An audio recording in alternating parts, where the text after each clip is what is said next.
डर के साये में चीख चीख कर चिल्लाने वाली ये भयानक कहानियां।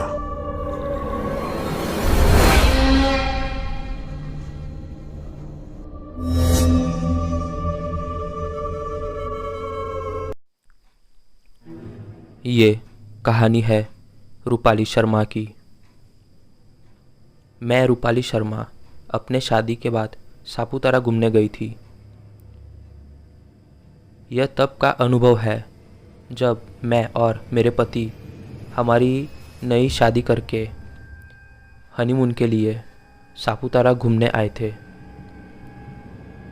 मेरे पति ने सापुतारा में एक फार्म हाउस बुक किया था। फार्म हाउस बहुत सुंदर था और बहुत अच्छी लोकेशन पे था। चारों बाजू पहाड़ और उसके बीच में थोड़ा सा घने जंगल के अंदर हमारा फार्म हाउस था।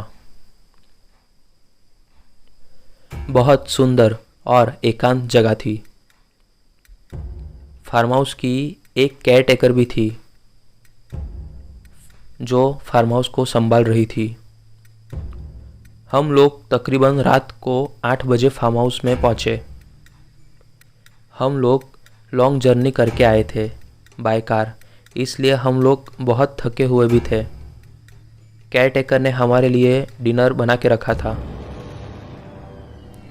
हमने डिनर किया और फिर फार्म हाउस के बाहर कैंप फायर करके थोड़ी सी राहत महसूस करने लगे, थोड़ा सा एंजॉय करने लगे। और फिर बहुत रात हो जाने के कारण हम लोग सोने के लिए निकले। और फिर हम बेडरूम में सोने के लिए जा ही रहे थे, उतने में वहाँ केयर टेकर आई और उसने कहा, रात को कुछ भी हो जाए, कैसी भी आवाज़ें आए, बेडरूम से बाहर मत निकलना। ये बात हम दोनों के कुछ समझ में नहीं आई, लेकिन फिर हमने कहा ठीक है। हमने उसकी बात को इग्नोर किया। हमने कहा होगा शायद कुछ, और हम सोने के लिए निकल गए। हम ऐसे भी बहुत थक गए थे, इसलिए हम रात को उठे, इसकी तो आशंका ही थी। हमने कहा ठीक है, हम लोग रूम के बाहर नहीं निकलेंगे, और हम लोग फिर जाके रूम में सो गए। फिर तकरीबन रात के 1:30 बजे मुझे रूम के बाहर से छोटे बच्चे की आवाज़ आने लगी। कुछ अजीब सा महसूस होने लगा। फिर मैं रूम से बाहर आई। मैंने देखा हमारे दरवाजे के बाहर किसी ने मिट्टी जैसा कुछ डाला हुआ था। मैंने उतना ध्यान न दिया और मैं रूम से बाहर आ गई। फिर मुझे एक छोटा सा बच्चा दिखाई दिया, तकरीबन 12-13 साल का। मैं उसके पास जाने लगी कि ये कहाँ से आया, और उससे पूछने लगी, बेटा आप कहाँ से आए हो, इतनी रात गए, आप यहाँ क्या कर रहे हो। मैं उसके पास ही जा रही थी, उतने में वो दूसरे कमरे में गया और उसने अंदर जाके दरवाज़ा बंद कर दिया। मैं थोड़ी सी शॉक हो गई थी कि इतनी रात गए, ये किसका लड़का होगा। फिर मुझे लगा शायद से ये केयर टेकर का होगा, और मैं उस दरवाजे की तरफ गई और मैंने वह दरवाज़ा खोला, और मैंने वह रूम में जो देखा, उसके बाद मेरे रोंगटे खड़े हो गए, और मैं वह बात आज तक नहीं भूल सकी। मैंने देखा वह रूम के खौफनाक अंधेरे में 3 लड़के पंखे के 3 कॉर्नर में अपने गले में रस्सी बांधे पंखे से लटक रहे थे। मैंने ये देखा और मैं पूरी तरह से डर गई। मैं वह रूम से बाहर निकली और अपने बेडरूम की तरफ चिल्लाते भागने लगी। बेडरूम में गई, मैंने अपने पति को तुरंत उठाया और वहाँ से तुरंत निकलने को कहा, और मेरे पति बेडरूम से बाहर निकले। और फिर मैंने जो देखा वो रोंगटे खड़े करने वाला था। मैंने देखा जो 3 बच्चे रूम के अंदर गले में फंदा डाले लटक रहे थे, अब वो लड़के हमारे सामने खड़े थे और वह अब बहुत भयानक दिख रहे थे। उनके गले में रस्सी से लपटा हुआ था, गला पूरी तरह से रस्सी से लपटा हुआ था और सूजा हुआ था। आँखों से खून निकल रहा था, बहुत विचित्र दिख रहा था। उनके आँखों की तीखी नज़र हमारे रोंगटे खड़े कर रही थी।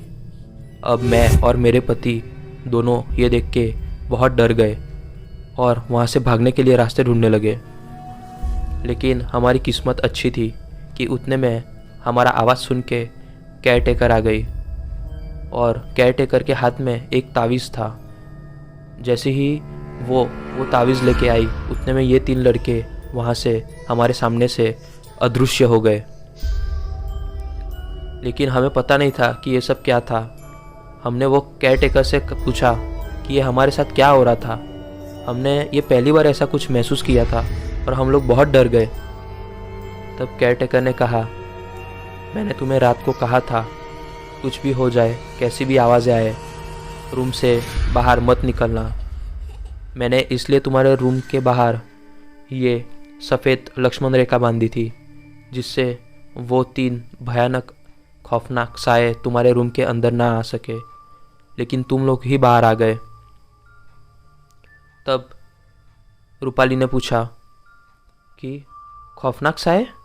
कौन से खौफनाक साए?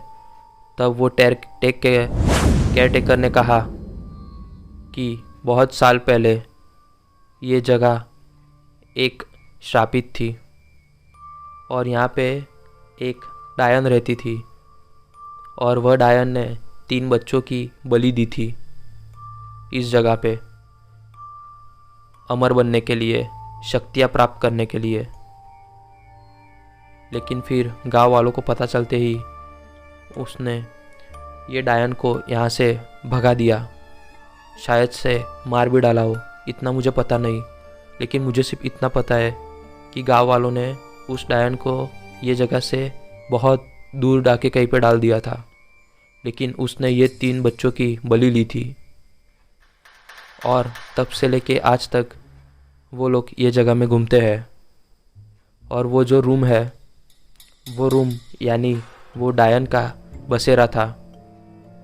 आज इस जगह पे फार्म हाउस खड़ा है, लेकिन वो जगह फिर भी श्रापित है। आपको ये कहानी कैसी लगी हमें कमेंट सेक्शन में ज़रूर बताएं। और अगर आपके पास भी ऐसी कोई कहानी हो तो आप हमें kpstoryteller@gmail.com पे भेज सकते हैं।